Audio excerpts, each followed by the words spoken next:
Hi friends, நம்ம இன்றைக்கி பூரி மற்றும் குருமா செய்கிறது எப்படின்னு பார்க்கலாம் வாங்க. அதுக்கு தேவையான பொருள்: தேங்காய் 1 மூடி, பொட்டுக்கடலை கொஞ்சம் எடுத்துக்கலாம், கொத்தமல்லி 2 ஸ்பூன், சோம்பு 1 ஸ்பூன், 2 வரமிளகா, 2 பச்சை மிளகாய், 2 பல் பூண்டு, சின்ன துண்டு இஞ்சி, 2 தக்காளி, பட்டையும் கிராம்பும் எடுத்துக்கிறோம். இதெல்லாம் நல்லா மிக்ஸி ஜாரில் போட்டு நல்லா மையாக அரைச்சி எடுத்துக்கலாம். குருமா தாளிக்க தேவையான வெங்காயம், 2 பச்சை மிளகா, தக்காளி பொடியை நறுக்கி வச்சுக்கலாம். நான் 2 பெரிய வெங்காயம் எடுத்திருக்கேன், 1 சின்ன தக்காளி எடுத்திருக்கேன்.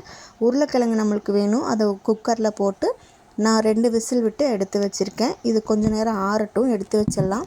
இதில் இருக்கிற தண்ணியை வடிச்சிட்டு நம்ம கோல்டு வாட்டர் கொஞ்சம் போட்டு வச்சோம்னா அது குயிக்காக உரிச்சிக்கலாம். இந்த மாதிரி எடுத்து க்ளீன் பண்ணி வச்சுருக்கேன். இப்போ நம்ம வானிலை 2 கரண்டி எண்ணெய் ஊற்றிக்கலாம். உங்களுக்கு என்ன ஆயில் தேவையோ அந்த ஆயில் ஊற்றிக்கோங்க. நான் நார்மல் ஆயில் தான் ஊற்றிருக்கேன். எண்ணெய் நல்லா காஞ்சது, சோம்பு, 2 பட்டை, 1 கிராம் சேர்த்துக்கலாம். அது நல்லா பொரிஞ்சதும் நம்ம கட் பண்ணி வச்சுருக்க வெங்காயம், பச்சை மிளகா, தக்காளி ஆட் பண்ணிக்கலாம். ஃபஸ்ட்டு பச்சை மிளகாயும் வெங்காயம் போட்டுக்கலாம். இது நல்லா வணங்கணும், நல்லா ஆட் பண்ணிக்கலாம். வெங்காயம், பச்சை மிளகா நல்லா வணங்க நம்ம தேவையான கொஞ்சம் சால்ட் ஆட் பண்ணிக்கலாம். சால்ட் போட்டோம்னா குயிக்காக வெங்காயம் நல்லா வணங்கி வரும். நல்லா வெங்காயம், பச்சை மிளகா வணங்கினதும் நம்ம கட் பண்ணி வச்சுருக்க ஒரு தக்காளி ஆட் பண்ணிக்கலாம். தக்காளியும் நல்லா வணங்கட்டும். தக்காளி நல்லா வணங்கிருச்சு. நம்ம அரைச்சி வச்சுருக்க பேஸ்ட் எடுத்து மிக்ஸ் பண்ணிக்கலாம். மிக்ஸ் பண்ணிவிட்டு தேவையான அளவு தண்ணி நம்மளுக்கு இதில் ஊற்றிக்கலாம்.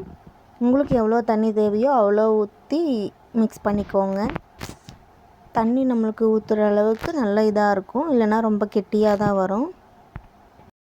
நல்லா மிக்ஸ் பண்ணி விட்டுக்கலாம். இப்போ தேவையான அளவு கல்லுப்பு ஆட் பண்ணிக்கலாம். உங்களுக்கு எவ்வளோ தேவையோ அவ்வளோ போட்டுக்கோங்க. நல்லா கொதித்து வரட்டும். இப்போ நல்லா கொதித்து வந்துருச்சு. தோல் நீக்கி எடுத்து வச்சுருக்கேன். அதை நல்லா மசிச்சு விட்டு ஆட் பண்ணிக்கலாம். ஒவ்வொரு கிழங்கா மசிச்சு விட்டு எல்லாம் மசிச்சு விட்டு நம்ம ஃபுல்லாக ஆட் பண்ணிக்கலாம். பாருங்கள், ஃபுல்லாக ஆட் பண்ணிக்கலாம். ஆட் பண்ணி நல்லா கலக்கி விட்டுக்கலாம். இப்போ நம்மளுக்கு தேவையான அளவு கொத்தமல்லி போட்டு நல்லா கலக்கி விட்டு இறக்கிக்கலாம். இந்த குருமா நம்மளுக்கு சப்பாத்திக்கு, பூரிக்கு நல்லாயிருக்கும். இட்லிக்கு, தோசைக்கும் வச்சு சாப்பிட்லாம். ரொம்ப சூப்பராக இருக்கு. இப்போ ஒரு கொதி வரட்டும். கொதி வந்ததும் நம்ம சூடாக இறக்கி வச்சுக்கலாம். நல்லா கொதித்து வந்துருச்சு. அடி பிடிக்காமல் இருக்க நம்ம அப்பப்போ கிளறி விடணும். இப்போ நம்ம இறக்கி வச்சிடலாம். நான் பூரி மாவு 1/2 கிலோ எடுத்திருக்கேன். ஊற வச்சு 1 மணி நேரம் ஆச்சு. இப்போ குட்டி குட்டியாக அதை நம்ம எடுத்து உருண்டை பிடிச்சி வச்சுக்கலாம். உங்களுக்கு என்ன சைஸ் வேணுமோ அந்த சைஸில் எடுத்து வச்சுக்கோங்க.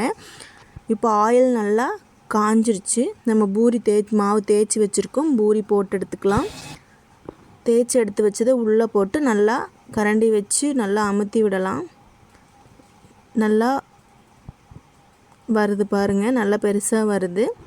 இப்போ இதே மாதிரி நம்ம எல்லா பூரியும் போட்டு எடுத்துக்கலாம்.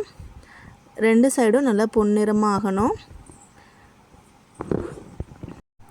பூரி நல்லா வெந்திருக்கு. இப்போது நம்ம எடுத்து வச்சிடலாம். இப்போ 2 சைடும் நல்லா வந்துருச்சு. ஆயில் இல்லாமல் எடுத்துக்கலாம். நெக்ஸ்ட் பூரியும் அதே மாதிரி நம்ம போட்டு எடுத்துக்கலாம். பாருங்கள், நல்லா நம்மளுக்கு பொல்லி பொல்லியாக வருது. சூப்பராக வந்துருச்சு. இப்படி வரணுன்னா கண்டிப்பாக நீங்கள் மாவு பிணைஞ்சி வச்சு ஒரு 2 மணி நேரமாவது வச்சுருக்கணும். அப்போ தான் நல்லா பூரி உங்களுக்கு பெருசு பெருசாக உப்பி வரும். நம்ம எல்லா பூரியும் போட்டு எடுத்தாச்சு. நாம் சாப்பிட போகலாம் வாங்க.